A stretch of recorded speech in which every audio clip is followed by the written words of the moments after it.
Okay, good day. Another episode sa Kirby Motovlog YouTube channel. Today's video, papakita ko sa inyo yung Kawasaki lineup namin na units as of July 15, 2024 models. Sa inyo mga unit na may discount, na mayroong 50,000, 56,000, may mga 24,000 na discount. Papakita ko sa inyo yung mga ganitong model, kung ano yung mga list na may discount na model natin. Available to sa cash and financing.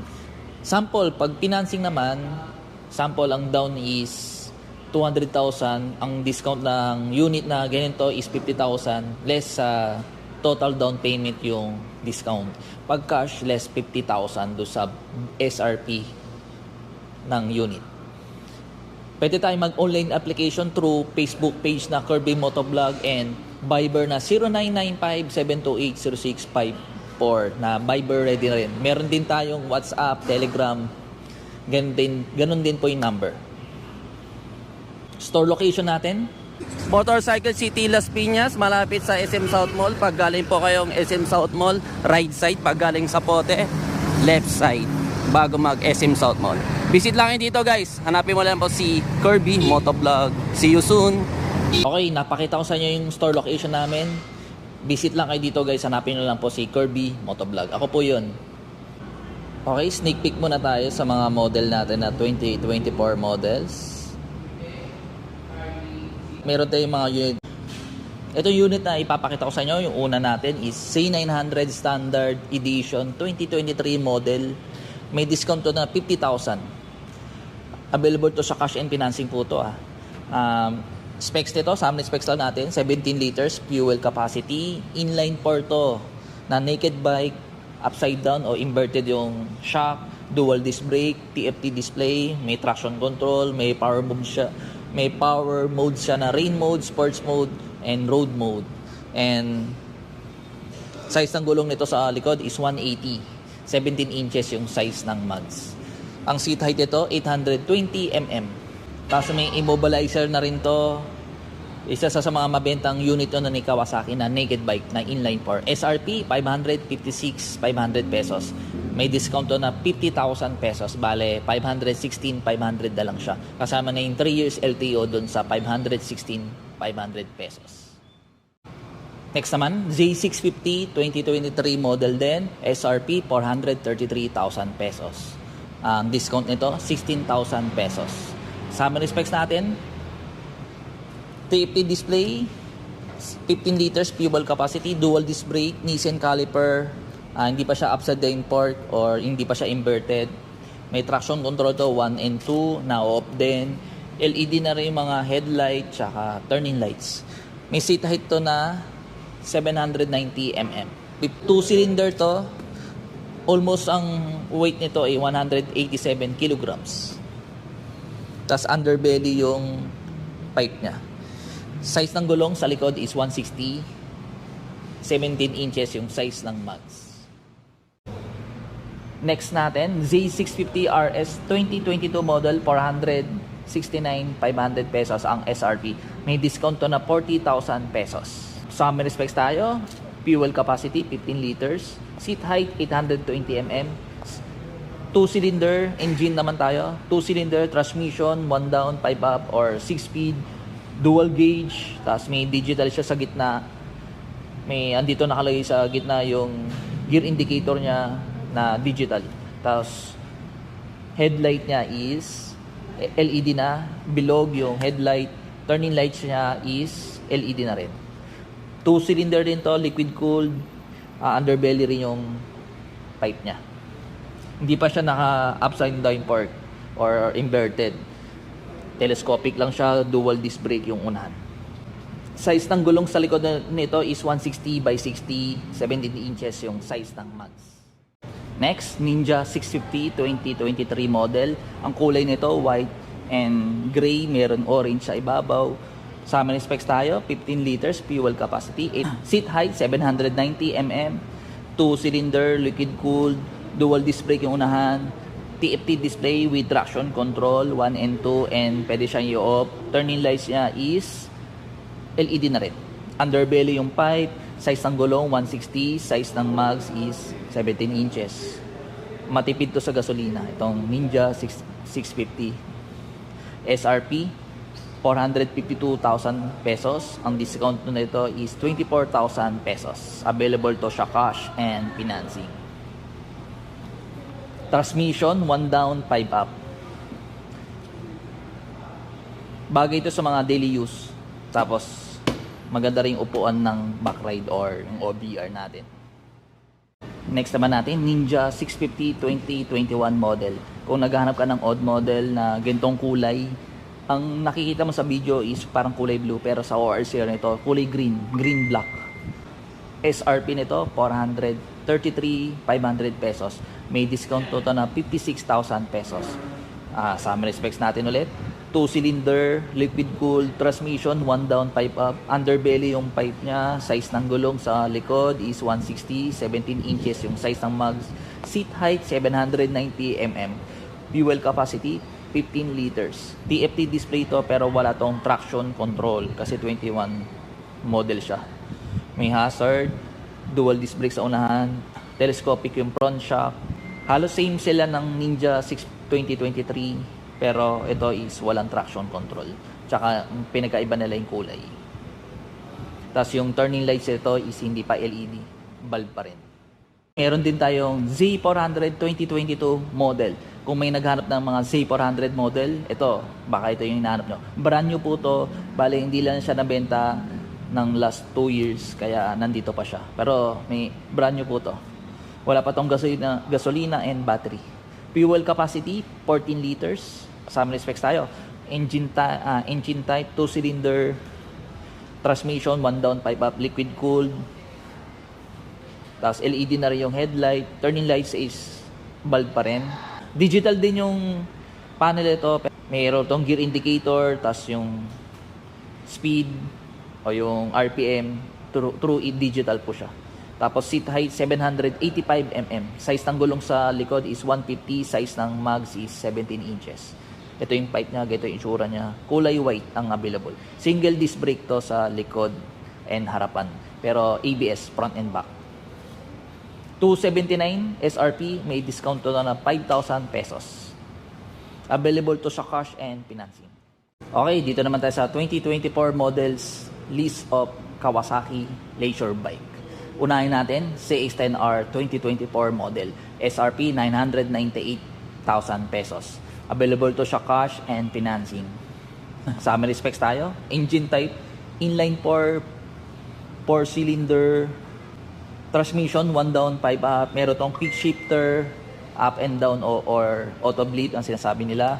May damper na rin to, stabilizer damper na electronic, immobilizer, TFT display. May cruise control to. May power modes na rain mode, road mode, and rider mode. Sports mode, meron din, syempre. Telescopic nito sa unahan, upside down o inverted. Showa, Brembo calipers sa unahan, dual disc brake, ABS front and back. Size ng gulong nito sa likod is 190, 17 inches yung size ng mugs. Seat height 835 mm, fuel capacity 17 in gas capacity.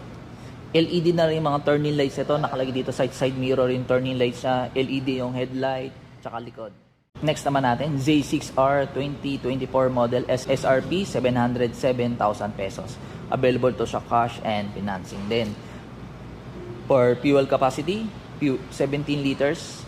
Inline 4, seat height ng 6R is 830 mm. Bale, magkakulay siya ng 10R. Ganito rin kulay ng 10R na pinakita ko sa inyo kanina. Front shock niya o suspension sa unahan is Showa, fully adjustable. Nissan caliper naman yung disc brake nito, dual disc brake sa unahan.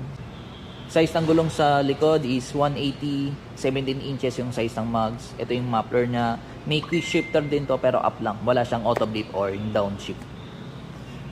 Power modes, rain mode, sports mode, road mode, and rider mode. May traction control dito na 1, 2, 3. And TFT display. Ito na yung new face ng Z6R. Ito na yung unang labas ng Kawasaki 6R na 2024 models. May RAM air na rin siya, katulad ng 10R. LED na rin, turning light saka headlight. Next naman natin, Kung naghahanap ka ng unit na 250cc, ito, baka ito yung hinahanap mo. X25R Special Edition, silver yung kulay niya, silver black, combination niya. Seat height, 785 mm, fuel capacity, 15 liters. Pag Special Edition, may quick shifter. Ito, may quick shifter down and up, may auto blip, may slider, may extra cowling to sa back seat. Transmission, 1 down, 5 up. TFT display, may siyang immobilizer, naka ram air system din to, katulad ng mga 10R tsaka 6R. May power modes din to, na rain mode, sports mode, road mode, rider mode, and traction control. Syempre meron, hindi mawawala yung sa Kawasaki. Single disc brake sa unahan, pero ABS syempre harap at likod. Showa, yung suspension niya sa unahan, inverted o upside down fork. Inline 4, ito yung pinakamalupit na 250cc ni Kawasaki. Size ng gulong nito sa likod is 150, 17 inches yung size ng mads. Okay, next naman natin, 25R na standard edition, SRP 406,000 pesos, 2024 model. Ang pinag-aiba nila sa special edition, yung kulay, ito glossy black, all black, pero wala siyang slider and wala siyang quick shifter or auto blip. Kaya mas mura siya, SRP 406,000 pesos. Summary specs, inline 4 din, slipper clutch na rin, assist and slipper clutch, may ram air din to, TFT display, immobilizer, 15 fuel capacity, 15 liters, 785 mm yung seat height, transmission 1 down 5 up, pero wala siyang quick shifter kaya mas mura siya. May power modes din siya, rain mode, sports mode, road mode, road mode, rider mode, traction control, syempre hindi mawawala yan. 1, 2, 3 na off din. May hazard din siya na function sa turning lights. LED na rin, harap at likod, headlight tsaka tail light, and turning lights. Showa rin din yung shock nito, single disc brake sa unahan. ABS, front and back. Next natin, ZH2 2024 model, SRP 950,000 pesos. Engine type tayo o summary specs. Inline 4, 4-stroke, liquid cooled, inline 4 nga to, 4-cylinder. Seat height 830 mm, fuel capacity 19 liters, 95 octane. Meron ng TFT display, may power modes to na rain mode, sports mode, road mode. Meron din to immobilizer sa key, hydraulic clutch siya. May cruise control o electronic cruise control. LED na headlight and turning lights. Tapos naka Brembo caliper to, dual disc brake. Showa suspension o inverted yung kanyang suspension sa unahan. Pero sa likod, hindi pa siya Brembo. Nissan caliper yan siya. Pero ABS front and back siya. Tapos yung pinaka-special features niya is yung supercharged ni ZH2. Para mga, katulad ng mga H2 tsaka H2R itong model na to. Ito yung pinaka top of the line ng naked bike ni Kawasaki Leisure Bike. Size ng gulong niya, 190. Tapos yung size ng mags niya is 17 inches din, tubeless. Weight ng ZH2 is 239 kilograms. Next natin, Z900 SE o Special Edition 2024 model SRP 618,000 pesos. Pares lang sila ng Z900 2023 na standard edition, pero ito is naka-equip siya na or naka-add-on siya na Brembo yung caliper, dual disc brake, tapos all-ins yung shock niya, adjustable manually. All-ins yung rear shock nito, kaya mas mahal siya, kaya naging special edition. Tapos yung ano niya, lagay ng brake fluid din niya nasa is transparent or nasa baso. Sa specs tayo sa engine, inline 4 na liquid cooled, 4-stroke, 900cc, meron siyang TFT display, immobilizer, power modes, meron pa rin siya, rain mode, sports mode, road mode, rider mode, meron din. LED na rin yung mga turning lights, headlight, assist and slipper clutch na rin siya, ABS front and back. Size ng gulong sa likod is 180, size ng mags is 17 inches, seat height 820 mm, fuel capacity 17 liters, 95 octane. Pinaka-weight nito, kilograms, 213 kilograms. Next, Z1000R Edition 2023 model. Wala pang 2024 model ito. pinaka-iconic na unit ni Kawasaki na Z1000. Isa sa mga mabentang motor ni Kawasaki to. Sa mga specs tayo, inline 4, liquid cooled, creamer to, naka-dual exhaust to, may assist and sleeper clutch na rin siya, throttle body, bulbs, meron na rin po to, LED na rin, turning light sa headlight. Yung headlight nito naka-projector. Tapos ito yung sa brake fluid niya, R edition na Brembo caliper sa unahan, pero sa likod hindi pa siya Brembo. Pero ABS front and back. Size ng gulong nito 190, yung mags niya 17 inches size. Tapos naka-all-ins yung suspension nito sa likod. Adjustable din, napipihit po yan. Seat height 815 mm. Fuel capacity 17 liters. Immobilizer na rin siya. Wala tong mga electronic, bale gas and go lang to. Yung ibang client, kala nila may mga power modes, electronic. Wala po siyang ganon si Z1000. Kaya mabenta to kasi sa looks niya, macho, naked bike, solid ito, compact yung itsura nito. Tapos maganda yung tunog nito pag lalo naka-pipe. Transmission nito, 1 down, 5 up. Weight nito, 221 kilograms. Suspension nito sa unahan is Showa upside down o inverted na rin. Tapos made in Japan to. SRP nito 710,000 pesos. Available to sa cash and financing. Next natin, Ninja 1000 SX 2023 model. Bali wala pang 2024 na nilabas si Kawasaki Philippines dito sa atin. SRP 718,000 pesos. Same sila ng engine ng Z1000 kung mapapansin nyo po. Pero ito may electronic na siya. May mga mode na rin siya na rain mode, sports, and road mode. May cruise control na rin to. TFT display na. Kasi yung Z1000 hindi pa siya TFT display. Immobilizer na rin siya. Same din ng Z1. Pero ito is may mga electronic na siya. Hindi katulad ng Z1000, gas and go lang. Assist and sleeper clutch na rin. Cruise control meron. Yung nasabi ko na kanina. Tapos may lean angle to na monitor mo kung yung sagad na liko mo hanggang doon lang. Nagpupulay o nag-green. Pag green, okay pa. Pag pula, sagad na yung lean angle mo. Bali na monitor mo sa TFT display nyo o sa panel niya. Windshield, adjustable, yan. LED na rin yung mga turning lights ito, tsaka headlight. Fuel capacity is 19 liters. Seat height, 815 mm. Size ng gulong ito, 190. Size ng mags is 17 inches. May grab bar to. Okay to sa mga may angkas palat madalas. Tsaka malambot yung seat nito, yung upuan. Sa amin specs naman tayo sa engine inline 4, 4-stroke, 4-cylinder, screamer din to. Tas sports type pa siya. Kaya maganda to sa aerodynamic. Pag sa mga expressway, hindi mo masyadong dama yung hangin na nasasalo mo.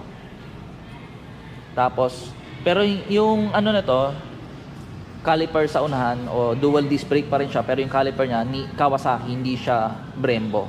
Pero ABS front and back. Transmission 1 down, 5 up. May quick shifter din to. Hindi ka doon ng Z1000 walang quick shifter. Ito may quick shifter na o-off yun tsaka na o-on. Suspension nito upside down o inverted na rin. Weight nito 234 kilograms. Next naman natin, cruiser type naman. Ang tawag dito is sa ganito model, Eliminator 500 2024 model SRP 380,000 pesos. Ang kulay nito, matte finish. Bale, special edition to, meron tong standard edition. Mamaya pakita natin. Ang special edition, may cowling ito sa headlight. Mga headlight nito, tsaka yung headlight nito is LED turning light siya, LED, may cowling. Tapos dito sa shock niya, sa front shock niya, hindi siya inverted, telescopic lang yung suspension niya, may or goma or yung cover para do sa inner na tube na silver. Tapos ABS din to, front and back, pero single disc brake sa unahan, sa likod din disc brake din syempre. ABS front and back. Hindi siya dual disc brake guys Tapos meron tong parallel twin na liquid cooled 2-cylinder transmission, 1 down, 5 up, 6 speed. Seat height 735 mm. Fuel capacity 13 liters, 95 octane. Sa mga naghahanap ng low seat o low rider lang, Ito, baka ito yung hinahanap nyo, Eliminator 500. Available to sa cash and financing. Tapos may charger port na rin to.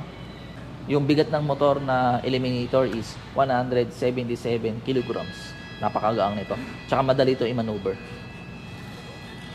Displacement nito is 451cc sa ORCR. Pero ang tawag sa kanya, Eliminator 500. Ito, may charger port na rin to. Next naman natin, kung merong special edition na Eliminator, meron din tayong Eliminator na standard edition na 2024 model. Ang kulay nito, glossy gray, SRP 360,000 pesos. Ang pinakaiba nila ng special edition, wala tong charger port, tapos yung cowling, wala po siya. Bilog lang yung headlight, automatic. Tapos wala siyang cover or sa suspension sa unahan. Kasing kulay ito. Tapos ang weight nito, 176 kilograms. Mas magang siya ng 1 kilograms compared do sa special edition. Seat height, ganun pa rin, 735 mm. Siyempre, yung engine pares lang. 2-cylinder na parallel twin. Liquid cooled. Ang displacement nito sa ORCR o nakalagay sa ORCR sa 451cc. Pero ang tawag sa kanya, Eliminator 500. Sa Philippines, ang tawag nila 450. Pero sa global talaga nakalagay is 500. Ito yung pipe niya. Size ng gulong sa likod, 150. Tapos yung size ng mags is 16 inches. Ito yung pantapat ni Kawasaki sa Honda Rebel. Tsaka mas mura pa siya compared do sa Honda na competitor niya. Yung headlight ito, katulad ng Z650 RS, halos same sila. Digital na rin yung panel niya. Meron gear indicator to, RPM, speed. Kompleto yan.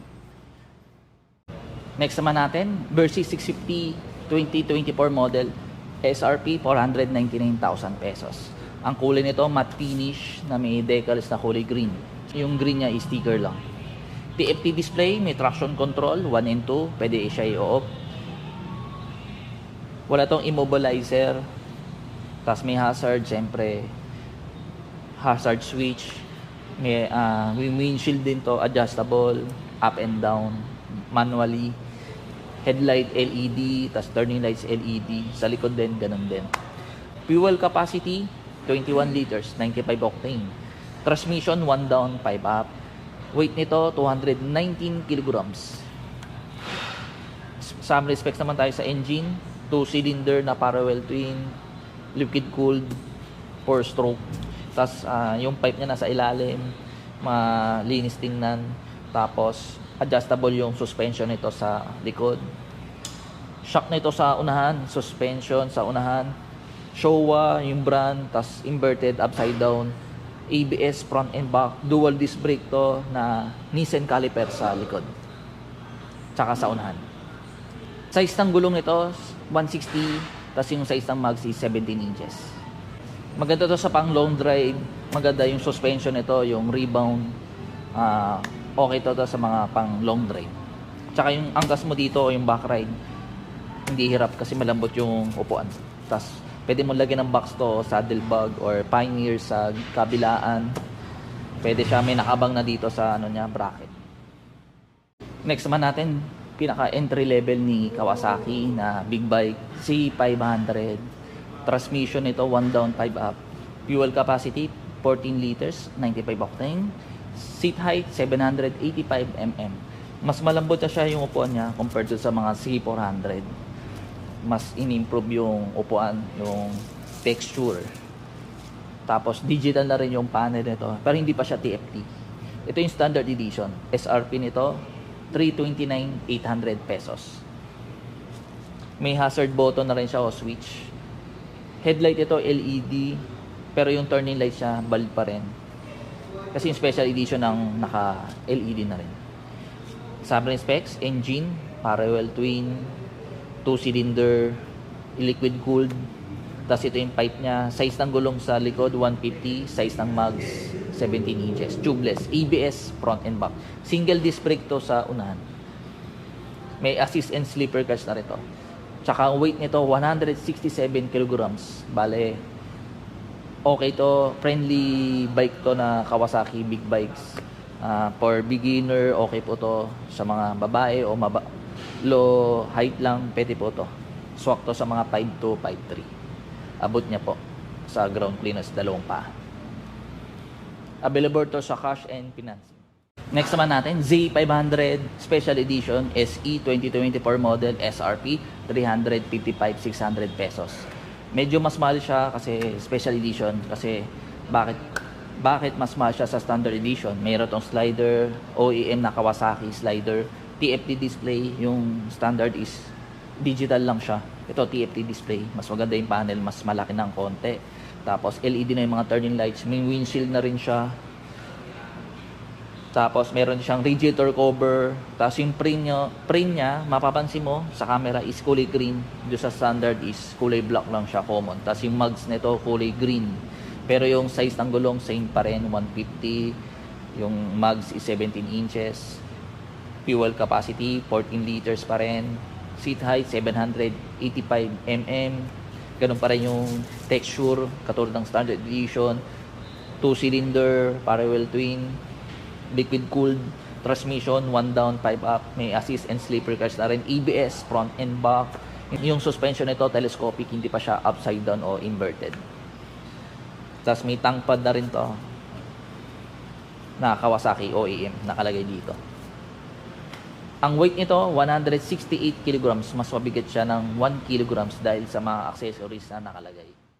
Next naman natin, Ninja 500 Standard Edition 2024 model.